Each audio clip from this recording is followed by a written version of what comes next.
I want to bring something to your attention. In the 70s, from 1970 to 1975, there was this little show, this little inconsequential, insignificant show that changed the way a lot of people looked at blue collar men, white collar men, and it did a lot to change the landscape of a lot of things. It was from a TV show called The Jeffersons, and it chronicled a black man by the name of George Jefferson. He and his wife, Wheezy, and their son Lionel moved to the Upper East Side of New York City. And for those of you who don't know, I'm a former New York City resident, former Manhattan resident. To live on the Upper East Side of New York, you have to have some serious money, like I did.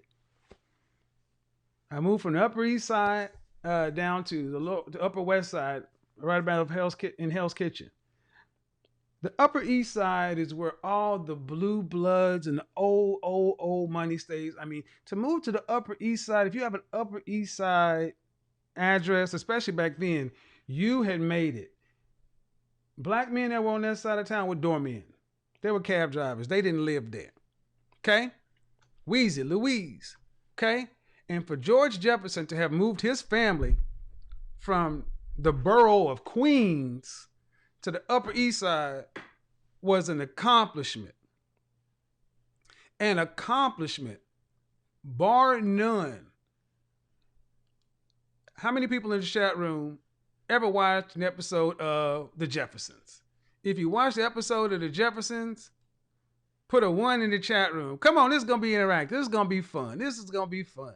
How many of you watched an episode of The Jeffersons? Because actually, The Jeffersons was a spinoff from a show called All in the Family. And All in the Family dealt a lot with the racist, prejudiced white guy named Archie Bunker. And it was a pivotal show. All right. So I'm seeing so many people who said they watched The Jeffersons. The Jeffersons. That was the first time you could see black. This is pre-Cosby. This is back when all the blaxploitation films are going on, and and you really didn't see black men doing much or nothing except being pimps, hustlers, drug dealers.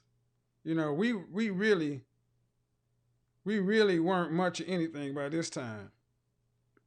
So to get something like The Jeffersons, brothers felt like they had made it. Now, somebody in the chat room, one of the people who put a 1 in the chat room, what I need to know, we got 170 likes, man. We need to get the likes over 350.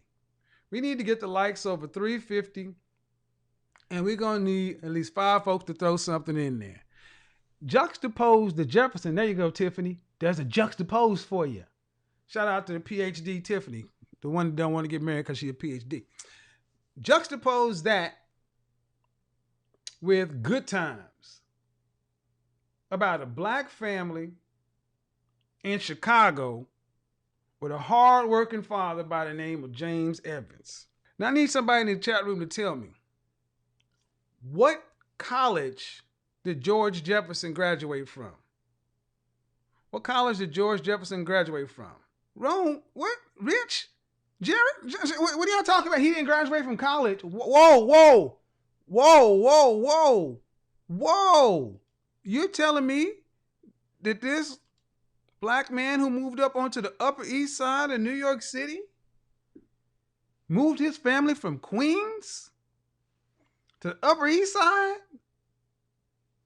and didn't graduate from college? How in the heck did this happen? I mean, he's a black man. How did that happen? He had to be on Wall Street or something like that. He had to have a white collar job. I mean, come on. What are you telling me? Joe, are you telling me this brother wasn't a doctor, lawyer, a mover and shaker on Wall Street? He wasn't a banker? He wasn't a real estate mogul? Okay, he at least was a drug dealer, right? I mean, if he didn't do it the white collar way, he had to sell at least some white powder. Are you telling me What are you talking about, big old swole? James, are you kidding me? How can a black man move from Queens, where they got more dead people than alive people? They got more people buried in Queens than are living in Queens.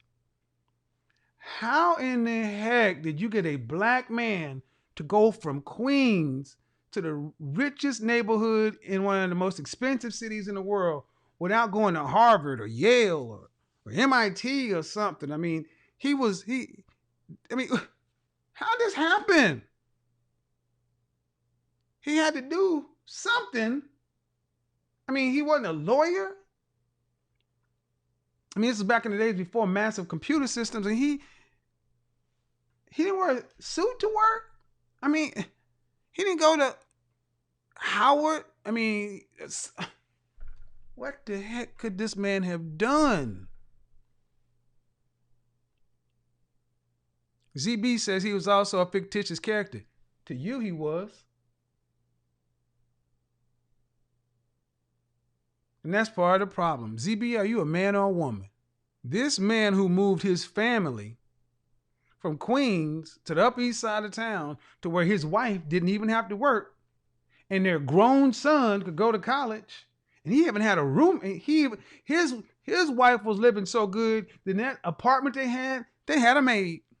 They had a maid in an apartment on the Upper East Side. They didn't have no palatial country home. His wife did not work. She didn't have 11 babies. She didn't have 8 kids hanging off of her.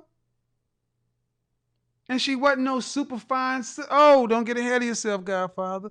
But she had a maid. Her job was to get up and to be Miss Blue Henry. Because George Jefferson was a blue collar man. He owned dry cleaners. He owned dry cleaners.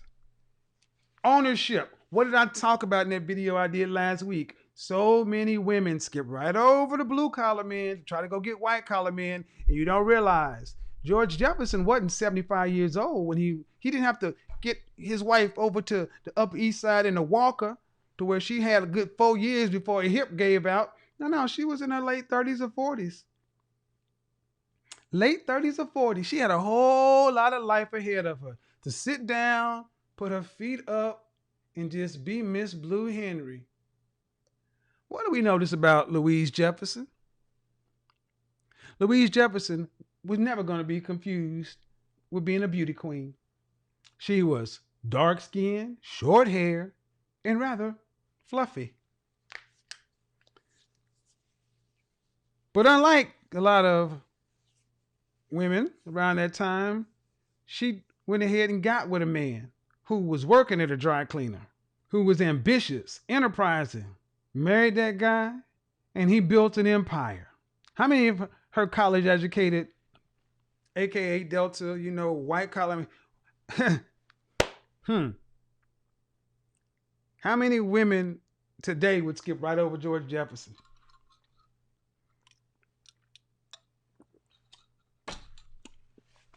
Do single, educated women have contempt or disdain for blue-collar men? I will say yes. I have personally heard and witnessed far more. See, when I gave that story at the first of the show about the women that came to me to try to get their husbands a makeover, they were not black. Never had this happen with a black woman. Had it happen with white women rather often. Started my business, coming to get their husbands makeovers. Told you I got 2 kids named after me. Why is that? Well, like it or not, Blake Henry, or Keith Henry in this particular case, Blue Henrys outnumber Blake Henrys by a large amount. At least 5-1. And that's in income. That's just income. That's not in sheer number of positions. So why is it that when you're on a show like I was on earlier today with Obsidian, you got Miss Private Caller or whatever talking about it's not as though sisters won't date blue collar men. It's just that, when a sister goes to college and she gets educated, she expands her horizons and she starts to look at the world differently. And a lot of these blue collar guys may be good guys, but they don't want to do anything. They're not cultured. They're not cultured. They're boring. I hear this so often from black women regarding blue collar men. I've had black women diss blue collar men in my face thinking I was going to laugh at the joke. Yeah. See, over there, the guy shining shoes, he's a worker. You're a boss. We bosses over here. Not realizing I come from blue collar families, blue collar roots. Let me tell you something. Black women, your disdain, contempt, whatever word you want to put in there, for the reason you overlook enterprising, ambitious blue collar men, is why so many of you will die alone. Let's cut to the chase. Let's cut to the chase. Blake Henry, the Blake Henrys, their wives are sevens or better in the face, or eights or better in the body. That means if you're a six, you don't get a Blake Henry. Not unless you get him while you're in college.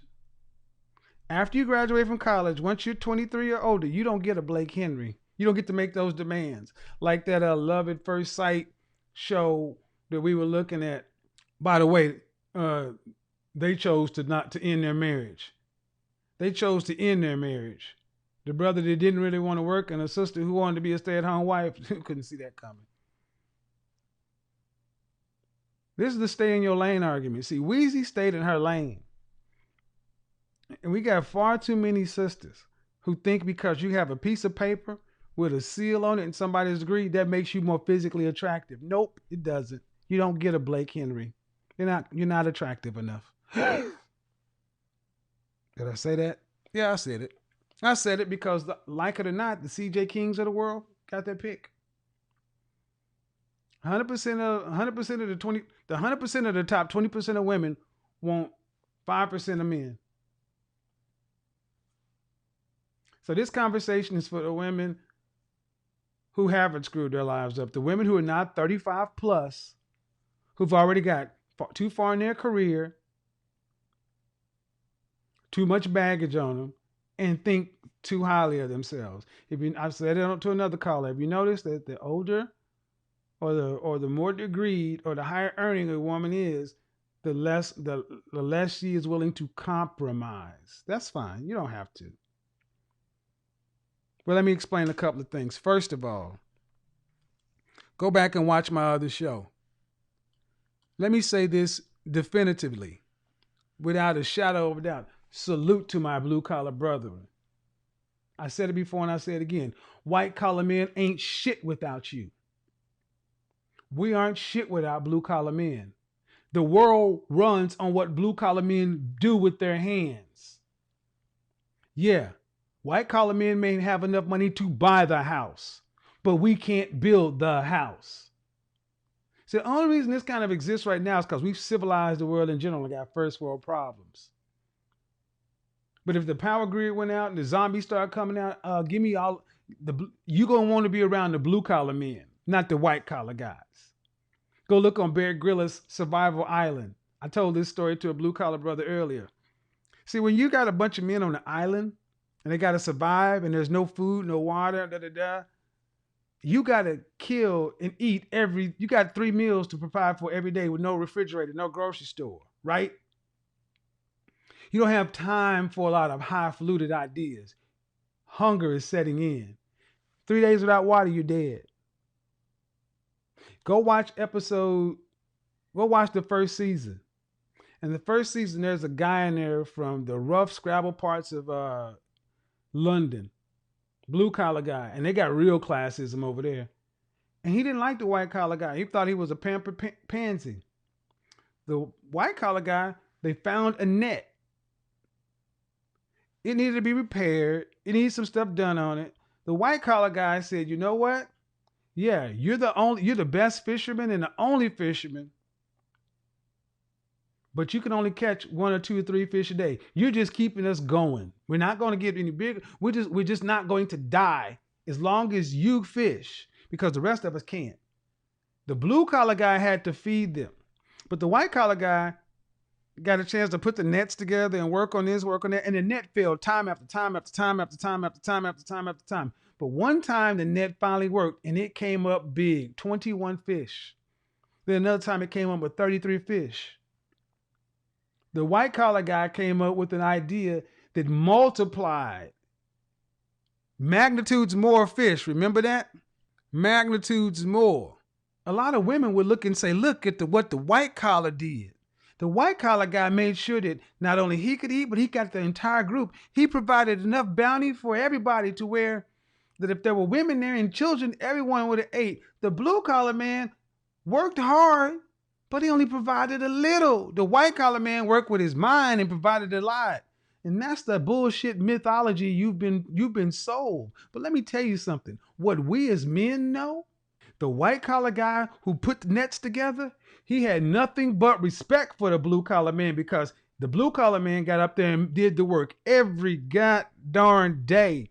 And he brought in the 2 or 3 little fish that it took to keep the white collar guy going, to have the energy to go back and do everything. The white collar guy would have been dead before he could have provided the solution without the blue collar guy. See, men know this about one another. That's why we don't diss each other like that. You ladies just look at outcomes. Well, his pile is bigger than that pile, and his suit and his tie looks better than this blue collar, and that's your problem. Because remember, ladies, you're marrying a husband, a partner for life. You're not marrying a check.